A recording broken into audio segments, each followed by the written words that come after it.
Hello my dear friends, welcome to the Moscow vlog. This is my city where I was born, where I have been living until 32 years old, so I'm traveling here every summer, and this summer I'm passing here 1 month and a half. So I'm going to show you how Moscow looks, the Muscovites, people, what's going on right now. It's summer 2024. So you can see actually the street in the center of Moscow near which I'm living. This is the very usual Moscow street. It's very early in the morning, around like 7:30, 8 a.m. You could see already the cleaners wiping through the streets. I like that it's actually a very clean city. So check out a little bit of the morning atmosphere in Moscow.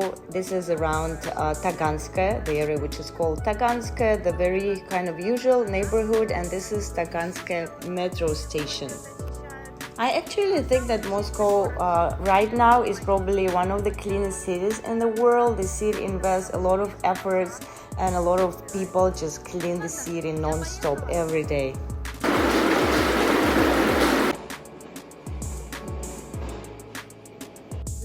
So I actually took a metro station, 2 stations, and I'm now on Ilinka Street going to the Red Square.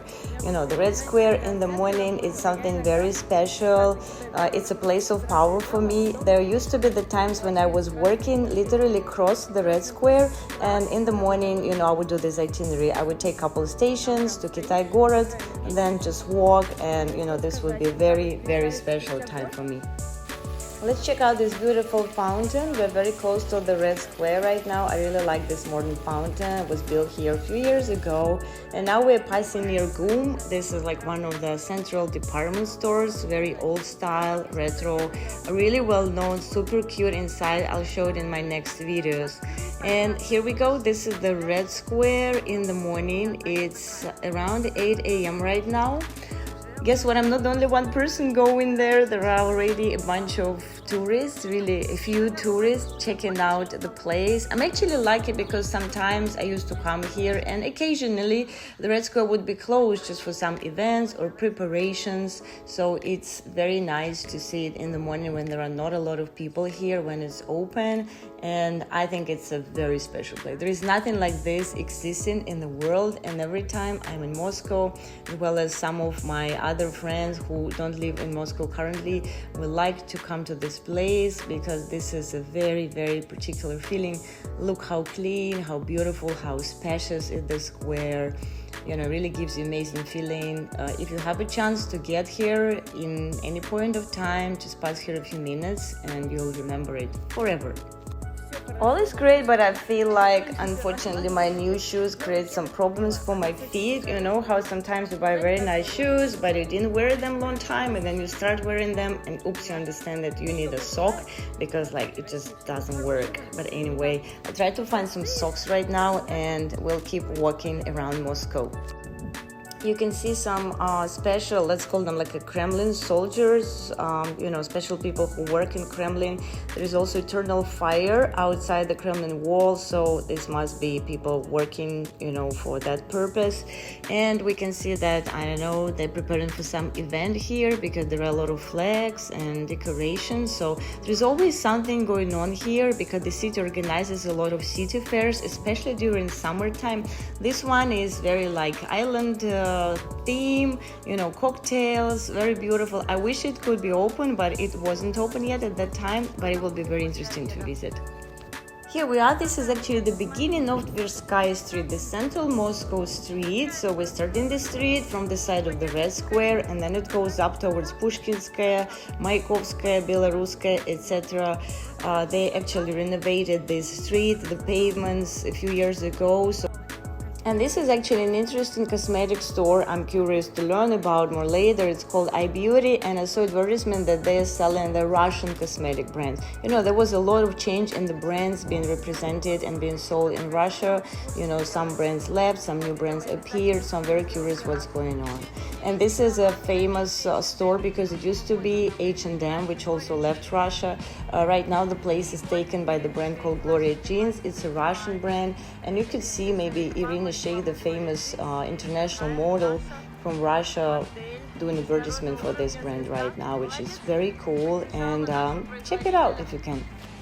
So right now I am in a different area called Цветной Boulevard, kind of like a colorful boulevard. One thing I realized walking around Moscow that I forgot how loud the city is. I live in a pretty residential, quiet part of Santa Monica, California these days. So the streets are relatively quiet, and here I realized there are so many big roads, big highways, so many cars. It's very loud. I probably need even a different microphone for filming outside. So right now I'm actually going to my dentist because what happened before leaving California, I had to visit a new dentist in my area because I didn't visit dentist for a few months, and then I had no dental insurance for a while. So when I visited the new doctor, she said that I had a lot of problems with my teeth, and she expected that I need to do 5 partial crowns, and the bill which she offered was $5,000. So I was seriously shocked and decided to visit my Russian doctor. So this doctor told that, okay, I will actually need 1 partial crown, but that's it. The rest will be fixed by the general filling, so it's all doable. And my bill will be considerably cheaper than the one I had to pay in California. So in the next video, I will keep you posted on what I was doing and how much it cost me eventually. So another thing I'm doing when I'm in Moscow, for sure, some beauty services. This is my new hair color, which I had done in the salon. It's unbelievable, but it took me 5 hours to do these highlights and to improve the color of the hair which I had. Well, this work cost an incredible amount of money in California. So again, it's much cheaper to do it in Russia. And the stylist, the hairstylist, the beauty people are very good. You can find any kind of services. It will be a bit more expensive in the center of Moscow, much less expensive in the outskirts of Moscow, and the level is really, really high. Now I'm waiting for my electrichka, the train, to go to the dacha, my house outside of Moscow. The day was actually in the afternoon incredibly complicated because there was like a storm, very bad weather, there was rain. You can see these people waiting for the train. So this is how the modern electrichkas, this train in between kind of Moscow and suburbs look like. Please let me know in the comments if you find this report, this vlog from Moscow narrated in English interesting, then I'll do more for you. I did several vlogs from Moscow. I'll just come back here and I'll narrate it for you in Russian. Thank you!